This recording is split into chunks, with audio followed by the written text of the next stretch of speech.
இன்னைக்கு போத்துக்கள் மெச்சிருக்குது பிள்ளைகள் அலாரம் வச்சு எழும்புறாங்க 4 மணிக்கு 4:30க்கு.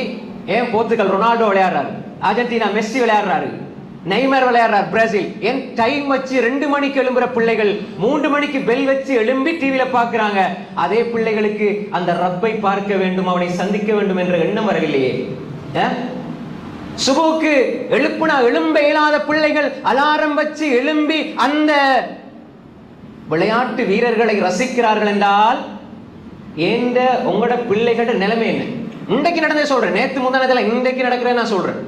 பாக்குறாங்களா இல்லையா? 2 மணிக்கு கியாமுல்லை சுஜூதுல கண்ணீர் வடிக்க வேண்டிய அப்துல்லாஹும் உமைரும் நெய்மருக்கு முன்னாலேயும் மெஸ்ஸிக்கு முன்னாலேயும் அதிலே ஆனந்தப்படுகிறார்கள், சந்தோஷப்படுகிறார்கள்.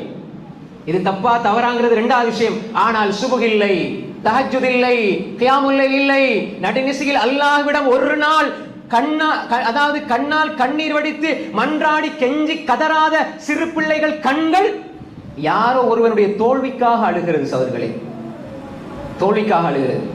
என் பிள்ளைக்கு நான் இது வாங்கி கொடுக்க இல்லை, ஸ்கூல்ல போயிட்டு பாப்பா எல்லாரும் இந்த பொருளை வாங்கியிருக்கிறாங்க, இந்த பேக்கை வாங்கியிருக்கிறாங்க, இதை வாங்கியிருக்கிறாங்க, எனக்கு மட்டும் இல்லையே வாப்பாண்டு பிள்ளை வந்து வாப்பாட்டு அழுகிற நேரம் வாப்பாட நெஞ்சு துடிக்குது, பதறுது, என் பிள்ளைக்கு நான் வாங்கி கொடுக்கலேன்னு. ஆனால் அதே வாப்பாக்கு அந்த பிள்ளை சுபூத்தலாம தூங்குறது துடிக்கவில்லை, பதறவில்லை என்றால் நீங்க உள்ளதுக்கு தண்டனை கொடுக்குறீங்க சகோதரர்களே.